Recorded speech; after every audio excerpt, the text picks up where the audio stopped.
Gini Bu, tipsnya nih ya untuk ibu-ibu nih yang kalau baru melahirkan. Kalau baru melahirkan jangan langsung dipompa.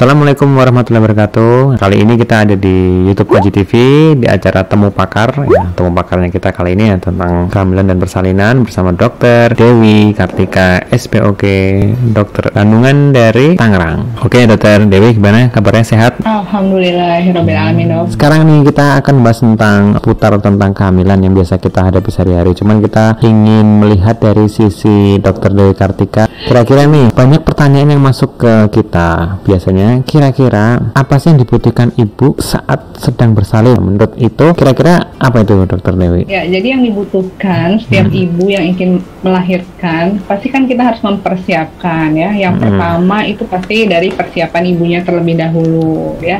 Jadi kan sebelum melahirkan tuh kalau saya tuh pasti nanya ya, udah menjelang persalinan hamil 9 bulan, ibu selalu tanya, ibu gimana tas persalinannya? Apakah sudah siap gitu.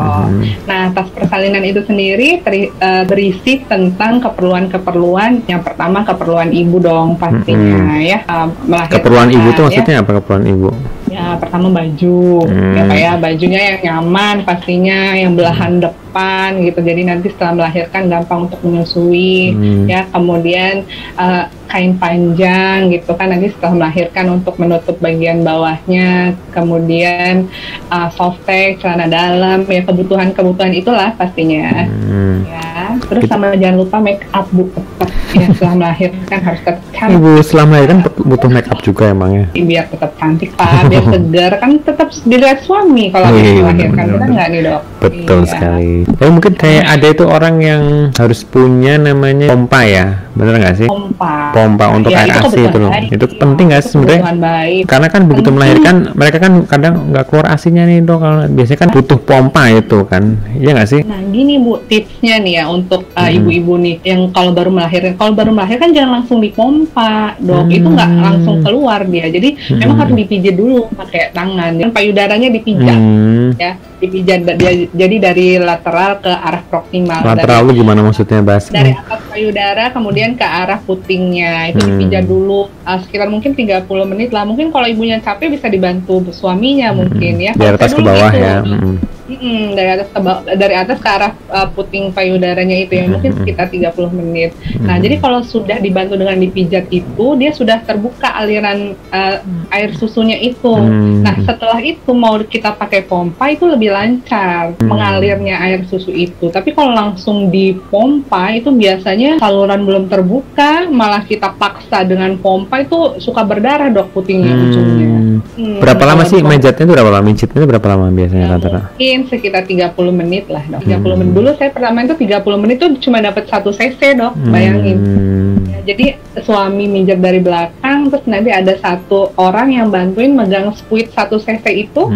Nah, dia tempelkan di ujung puting. Itu 30 menit 1 cc itu udah luar biasa itu. Nah, itu setelah itu baru kalau kita mau pakai pompa, baik itu pompa manual maupun pompa elektrik, itu udah lebih enak, lebih lancar keluar air susu ibunya. Itu hari keduanya apa di hari yang sama biasanya? Kalau saya waktu itu setelah melahirkan, di hari yang sama ya? Mungkin istirahat dulu lah, istirahat 3 jam ya, setelah itu langsung. Kenapa harus langsung? Karena kita harus mikirin gini juga sih Dok. Kalau misal bayi kita baik-baik aja, alhamdulillah ya, dia masih bisa lah bisa puasa beberapa hari nggak minum ASI kan nggak apa-apa. Kalau bayinya masuk NICU, nah itu sedangkan dokternya saya hanya butuh ASI gitu, ya kan? Nah kan ibunya udah makin panik nih, ibunya makin panik, makin nggak keluar ASINya.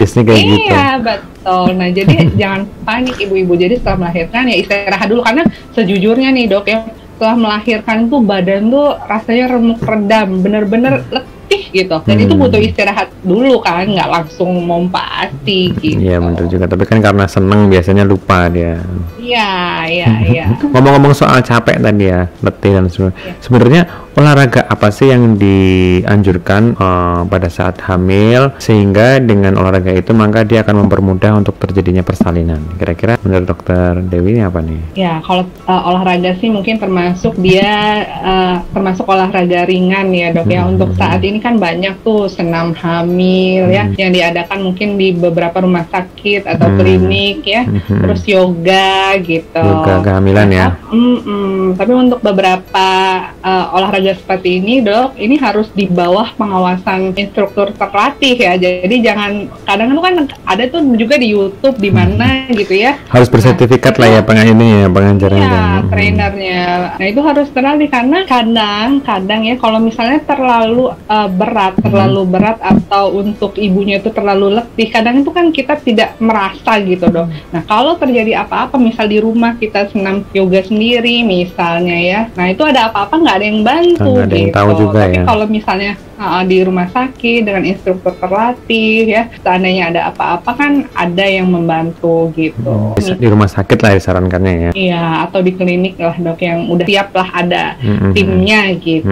Ya walaupun sebenarnya ada sih dok di YouTube juga kan banyak ya. Banyak. Tapi kalau masih bisa mengendalikan diri misalnya ya boleh juga sebenarnya. Iya betul sih memang itu. Atau mungkin berjalan pagi juga itu termasuk olahraga ringan juga untuk ibu-ibu hamil ya. Jalan pagi, slow sore juga kan ya? Iya. Kalau ke mall kategorinya apa kalau ke mall? Jalan sih termasuk. Itu saya lebih suka dok sebenarnya. Boleh ya? Olahraga masuk, ibunya happy juga. Gitu. Cocok untuk ibu hamil. Cocok banget ya. Itu memang kadang lupa malah nih kalau sore jalannya kelamaan malah sampai capek bisa kenceng-kenceng. Kalau 9 bulan malah dianjurkan ya itu ya malahan ya. Ya tapi mungkin kalau untuk hamil besar dok, ya ini tips juga nih, jangan sendiri. Iya. Kalau jalan bahaya, seandainya ada apa-apa kan kenceng-kenceng. Iya betul. Nah inilah dok peran suami nih. Suami harusnya kan buatnya berdua nih, jadi maintenance-nya juga harusnya berdua gitu, termasuk nemenin jalan-jalan gitu. Untung pas itu istri saya melahirkannya di pandemik, jadi kan nggak bisa keluar-keluar. Ini kalau yang LDR nih, suami-suami LDR juga dok. Iya betul.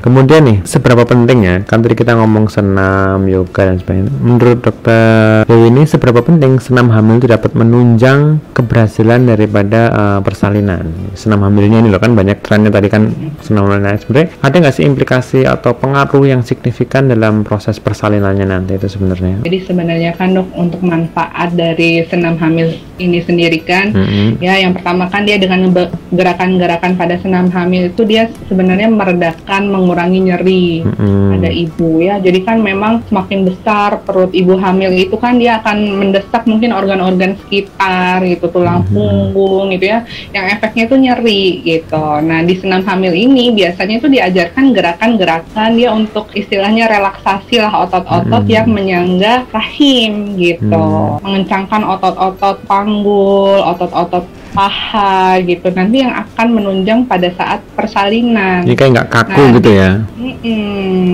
Nah kalau senam ini kan endorfin juga keluar nih dok.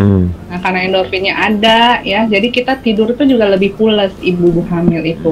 Masalah tidur ini kan untuk ibu hamil itu juga repot tuh karena banyak yang tanya, dok saya kalau udah 9 bulan nih tidurnya harusnya gimana, madep mana gitu. Nah ini penting juga gitu. Jadi dengan di senam hamil itu biasanya juga diajarkan posisi tidur yang baik untuk ibu hamil dengan trimester akhir gitu. Dan juga pada saat senam hamil ini kan biasanya nggak sendiri nih dok, dia kan banyak orang sharing juga ya. Sharing gitu, gimana nih kondisinya gini. Nah dan dengan adanya sharing itu biasanya ibu-ibu hamil itu lebih siap untuk proses persalinan sendiri.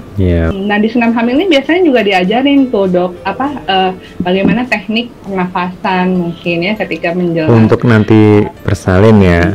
Kalau kita kan tadi misalnya kan senam hamil. Nah, kalau yoganya ada nggak sih perbedaan bermakna antara yoga dengan senam hamil sendiri? Kan sekarang yoga lagi tren banget ini. Nah, sebenarnya lebih pengaruh mana antara yoga dan senam hamil atau kedua-duanya dikombinasi lebih bagus? Nah, kira-kira menurut Dr. Dewi gimana itu? Kalau saya sih, menurut saya dikombinasikan tuh lebih bagus. Jadi kalau yoga ini dia arahnya selain tadi ya relaksasi, dia meditasi kan gitu loh. Jadi selain gerakannya juga, dia pikirannya juga yang dibantu untuk lebih menenangkan diri gitu dong. Jadi nggak panik ya pada saat nanti persalinan ya. Berarti besar juga pengaruhnya ya untuk yoga ya berarti. Iya. Nah, tapi ini dong untuk masalah senam hamil ya, yoga gitu. Ya itu tadi balik lagi kita harus dengan trainer yang terlatih gitu loh. Nah mungkin di beberapa kota gitu ya, mungkin kalau di beberapa kota besar kan udah banyak ya dok yang kayak gitu. Nah ini untuk yang mungkin agak di daerah nih harus lebih hati-hati nih gitu. Untuk mencari trainernya ya.